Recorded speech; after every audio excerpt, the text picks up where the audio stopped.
What's up, guys? Today I just want to make a quick video about Throne and Liberty and the top 3 meta picks that are going to be available for Throne and Liberty when the game launches, in my opinion, based on what I've seen and what I've played in the pre and beta. Now, I just want to stress, you do not have to listen to my advice here. If you just want to play a class, have a good time and enjoy yourself, you don't give a damn about a meta or anything like that, feel free to play whatever class you like. This video is for the try-hard sweats who want to be #1 and be as strong as possible when the game comes out. So if you care about, if you don't care about meta and just want to play the game and have a good time, this video isn't for you. But for those of my sweats out there who want to, have an advantage over everyone else who isn't a sweat, yeah, you're going to want to pay attention to this video. I have a lot of good information for you guys in this video because a lot of people are really misinterpreting this game and what's going to be capable of these classes later on. We've only gotten to level 30 and seen what's capable at level 30. We haven't seen the full end game, but I'm going to go over and give you guys a glimpse at what's possible in this game. So let's see here. So the next thing I want to discuss, just to make sure that we're all on the same page here, this game is very not forgiving. If you pick the wrong weapon at the start of the game, you're gonna have a hard time catching back up. They give you a lot of free skill points, a lot of free hand-me-down things, like early game stuff, like, hey, you're new to the game, here, use this to help level up your skill. And if you use all those free things up that they give you at the start of the game and the battle pass and all that stuff, you won't have it for your next weapon. So when you first start this game, you're gonna definitely want to know at least what your main weapon is. Maybe not the sub weapon, but at least what your main weapon is. That's the first thing. So I'm gonna go over what I think will be the best pairs of weapons, as well as I'll discuss what would be the best main weapons as well, that you can choose a different pair for it if my pair isn't what you want. So let's go ahead and get into it. So the first pair I want to discuss is the third best pairing in the game. Everything under this pairing isn't going to be as valuable as the top 3. Like, it's not even close. Like, the top 3 are kind of close, and then after that it just drops off completely. And the #1 pairing is bow and crossbow. Now let's go over why bow and crossbow is so good, because that's going to help you understand my reasoning as to why I say these things. So the first thing I want to discuss is stats. So there are stats in this game, Throne and Liberty, and these stats are called strength, dexterity, intelligence, and perception. Those are the only stats in the game. Strength gives you damage on Greatsword and Sword and Shield, and also gives you defense as well as health. So it's a very good stat. It gives you a lot of stat points. Dexterity gives you crit and evasion, as well as damage on crossbow and daggers. Those are pretty good stat too. It just doesn't give HP. Intelligence gives you cooldown reduction and mana, as well as damage on your wand and the staff as well. And lastly, perception gives damage on bow only, and also gives you accuracy and increases the chance of landing a CC on all of your abilities. So as you can see, there's a pretty wide stat spread in this game. Also, after you reach 30 stat points, every stat point after that will cost 2 level ups to upgrade. So you'll only be using 1 point up to 30 points, and after that it will cost you 2 stat points to upgrade, which means the more you have in a stat, the more expensive it will get. And I'm assuming that once you get to 60 stat points, it will go to 3 to upgrade. So more than likely you're gonna have to choose a secondary stat anyways in this game to utilize the effectiveness of your stat points, because they will only cost 1 point instead of 2 up to level 30. So that's very important. So the stat points that you're going to want to allocate for this build, bow and crossbow, are going to be perception and dexterity, and that's pretty much it. Now, that's going to be the stats that are going to make both of your weapons hit hard and both of your weapons do damage, and they both play off of each other, because the perception is going to give you accuracy and the dexterity is going to give you crit and crit chance and crit damage. So that's very good for a bow, and we're going to get into the reasoning for that right now. So the reason why these weapons work so well with one another, and I really want to let you guys understand that, is because of passives. Now, you may be familiar with passives from New World.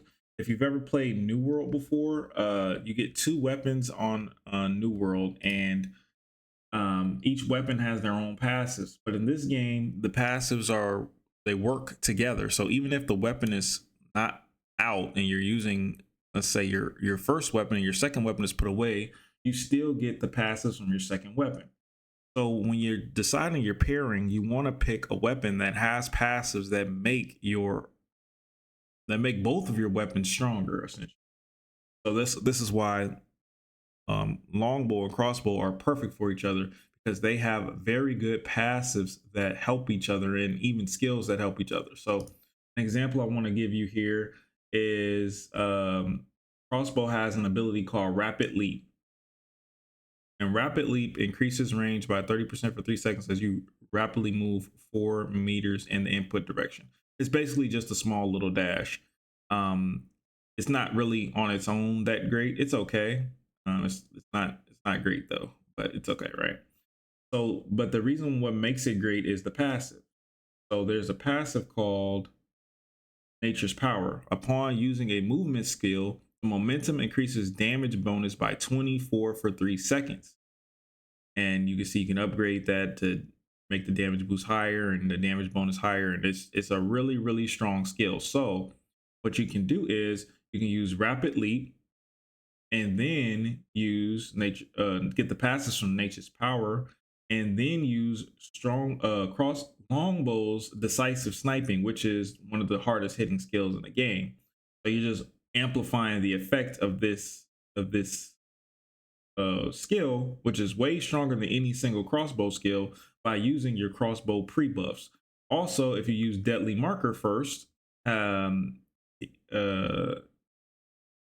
each successful critical hit landed will decrease your cooldown by 3%, which is pretty good as well. And Binding Arrow, if you bind the target first, then you have a passive in your longbow tree that it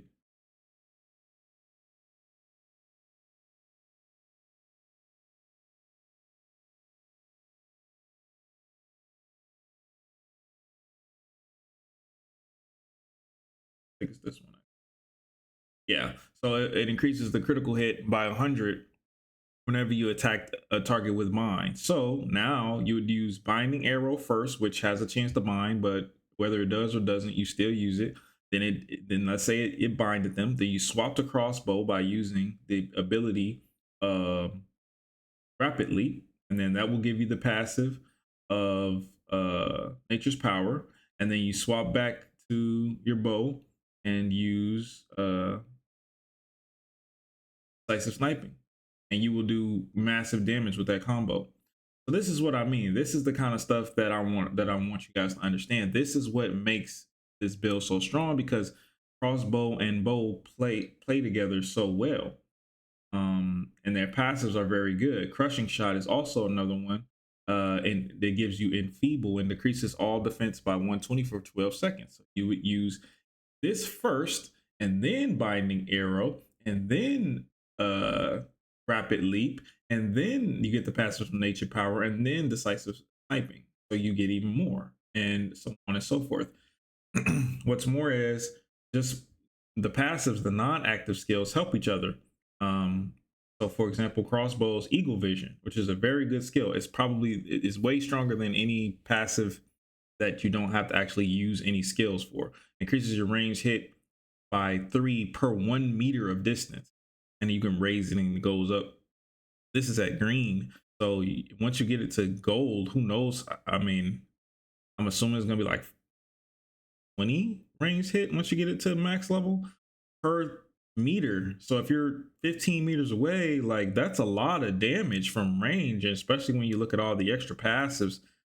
Um, Upon attack, enfeeble chance increased by 12.5. So you have a chance to increase your enfeeble chance every meter away. This skill is insane, but only crossbow has it. So you wouldn't have this skill if you have a bow. You'd be missing it. If you just have a bow and not a crossbow, like bow dagger or something like that, you'd be missing it. Crucial chance decreases skill cooldowns by 8 seconds upon afflicting enfeeble. We already went over how strong nature power is. Corrupt nail and then piercing talon. Um, Increase all critical hit by 130. It's just a flat out critical hit increase. So all of these abilities, this one is only for ranged hit. So this only works for a longbow, basically. And then the rest of these, this ability only works if you have a crossbow out, but I guess it works for anything. And then we go to longbow passives, mortal target. We already went over that for the bind. Skillful aim, while it deals bonus damage of 34% every time you land a 6 hit of a target. That's also really, really good with crossbow because you have two auto attacks, so you're gonna two weapons, so you're gonna be hitting way more frequently. Sniper sense, increase critical hit by 8 per 1 meter from the target. Another ranged ability, another ranged passive that's very, very strong. So the further away, the stronger you're going to be. Merciless string. Um, that's more for itself. But yeah, these passives play on each other, and these abilities play on each other so well that that's what makes bow and crossbow the third best build I'd say in the game, or maybe even second best. It's kind of a tie between third and second. It's not that big of a gap, but there is kind of a gap for first place. Okay, so let's go into second place now. So second place is wand, tome, and staff. Now the great thing about this is in this game you can be a healer and a DPS and you don't lose any damage, unlike most games. Um, um, Healers and mages are very, very strong in this game. They have a lot of CCs and a lot of abilities that are hard CCs, like the sleep, that really will change the tide of battle.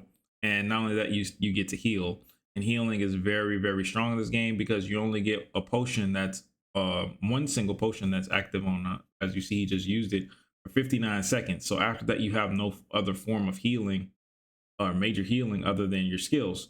So it's very important to have a healer in your group, and people saying that healers won't be important are just not understanding the game, and they're going to be very, very important. So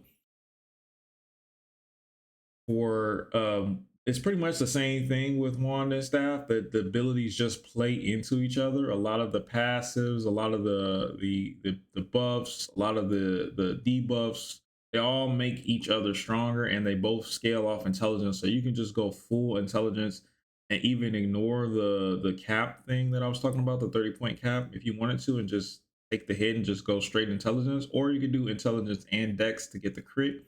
What we don't know yet, at least what I don't know yet, is if there is a such thing as magical crit, or healing crit. I should say there is a magical crit. I'm sorry, healing crit.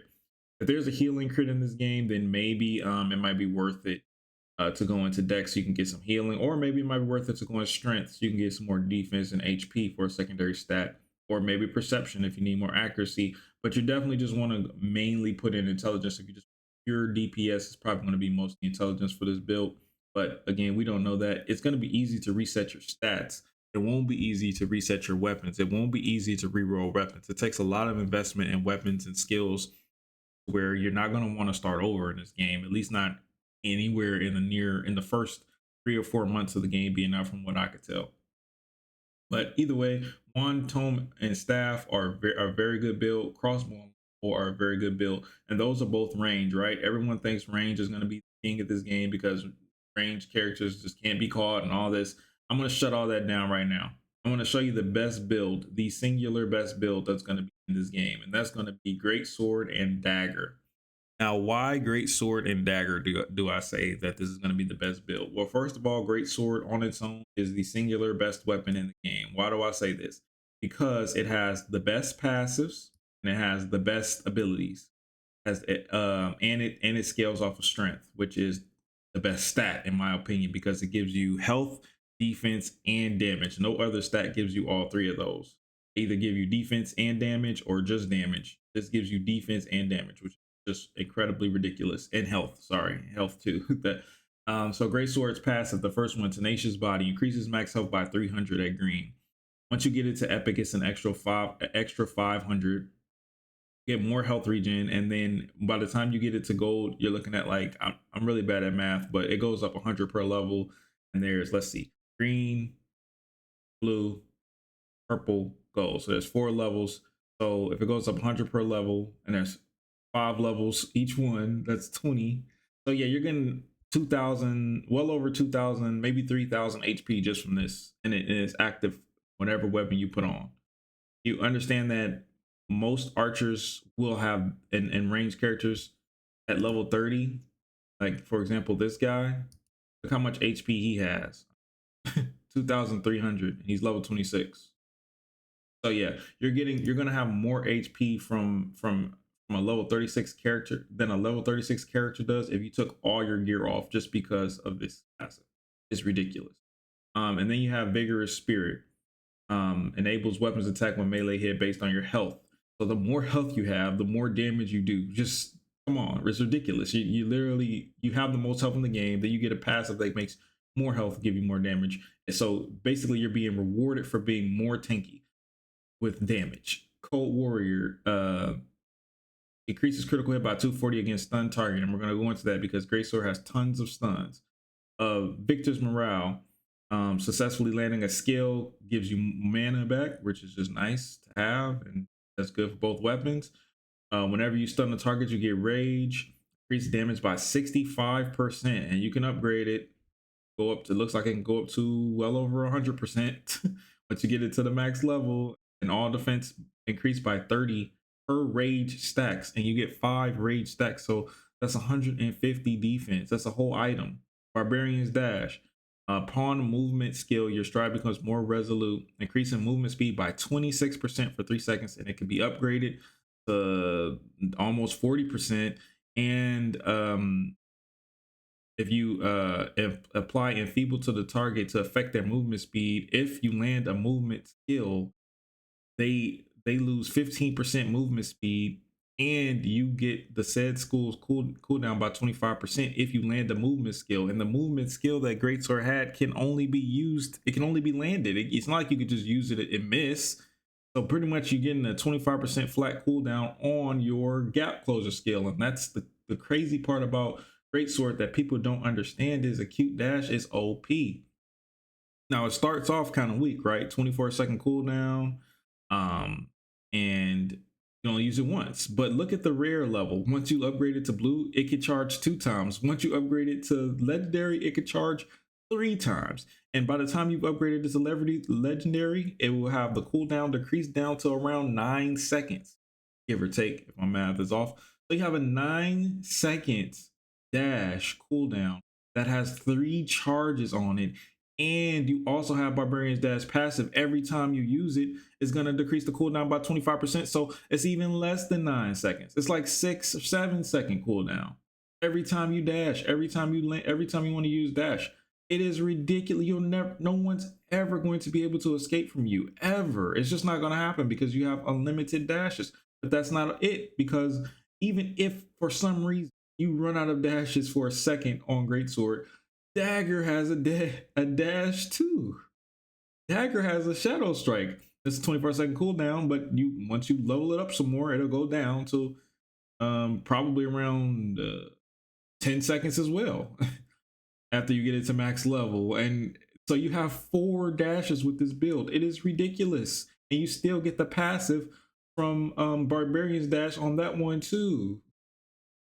It's ridiculous. No one is ever going to be able to get away from you.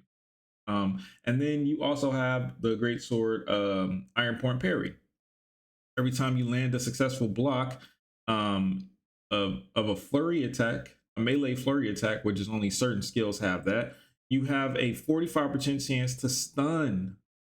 Just on your parry, a 45% chance to stun a target. Just a free stun, just for parrying, just for playing the game properly, a free potential stun. Not only that, but you also have just a flat stun that can just be used at any time. Stunning blow. And it's just every 18 seconds you just have a free stun as well. Like what? And then intensive strike attack. Sorry, my bad. And the destroying tornado, not really that great for PvP, but it's good for PvP. Vinci Spirit. When you use it, it continues to restores 8% of the accumulated damage every second over 8 seconds. So you use this before you start a fight, you're just going to be healing the whole time. And once you get legendary, all CC resistance increased by 500 while taking damage, which is the only time you're going to get, other than a sleep, I guess. This build is just broken. Greatsword is just a broken on its own. Literally on its own, it's broken.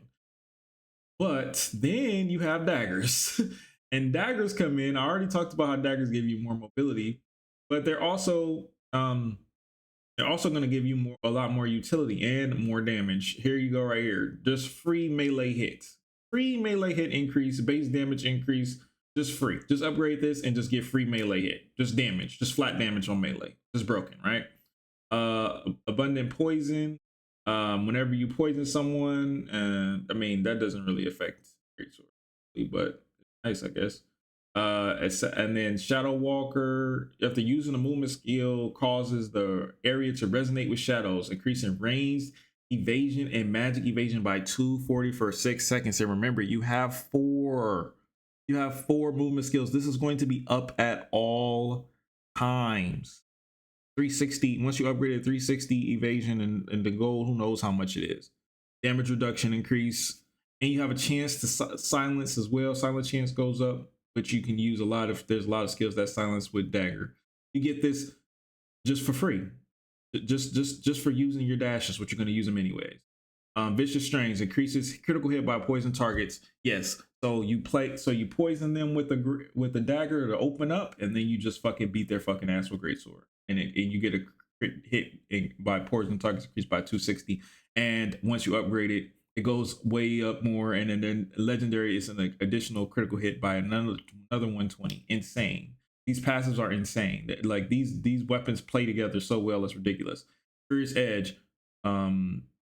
Just increase skill critical damage by 13%. Just a flat skill critical damage by 13%. Dagger has a lot of good damage passives as well, but this one is only good for melee. So it's either only good for Greatsword or Sword and Shield, and Greatsword is way stronger than Sword and Shield. Trust me. So yeah, I'm pretty sure Greatsword and Dagger is going to be the objectively best build in the game. It's just no way that you're ever going to beat one of these guys. If you ever 1v1 a Greatsword Dagger user who knows how to play the game and is at decent gear and level difference from you, you're gonna lose. If you're not playing that build, you're going to lose. There's nothing you can do about it. You're going to lose. It's just a fact. Other than that, every other build, longbow, crossbow, wand and staff, those two can, they can fight each other. That you don't. It's going to be skill based and who counters better type of thing in a 1v1 scenario, because they're both range. So longbow can utilize the range, but wand and tome don't really have damage bonus for being at range. Longbow and crossbow does, which makes longbow and crossbow objectively weak against melees, because melees, you pretty much lower the damage that longbow and crossbow are capable of doing if you just get in melee range, which you will be doing with your unlimited dashes with the Greatsword. There's no way in any universe that a longbow crossbow player beats a Greatsword Dagger user. The way Greatsword Daggers are set up in this game, you'd have to be complete dog shit to lose as a Greatsword Dagger user to a longbow crossbow. So wand staff, it may be possible because they don't get a damage decrease by how close you are, but still you have so much in your kit that is just so much stronger than anything in theirs. I just don't see how it's possible. So yeah, I think Greatsword needs a nerf. I'm not gonna lie, but unfortunately, this is gonna be one of those things that it won't be nerfed until the game is later in a point in its life where people have started to use acute dash at max rank and started to use these abilities in conjunction with each other and really show how strong this weapon is. But if you want a guarantee, like I want to get into this game and not worry about my weapon like not being strong for the first 2 or 3 months, pick Greatsword. I guarantee you could match a greatsword with anything else. It won't be as strong as with a dagger, but it'll still be strong as fuck. Sword of shield will still be strong as hell too. But a greatsword and a dagger is literally going to be the best build in the game. I put my money on it. I don't think that any build will come close to that build. So yeah, those are the top 3 builds. That's why they're so OP. If you guys like the video, feel free to like it, comment. If you have any questions, drop them in the comments. I'm glad to help people because this is it's a new game. We're all learning, and I'm only giving the information based on what I've seen and what I've gone through and all the skills. I'll also leave the link to that skill thing I was using in the description. All right, you guys have a great day. Peace.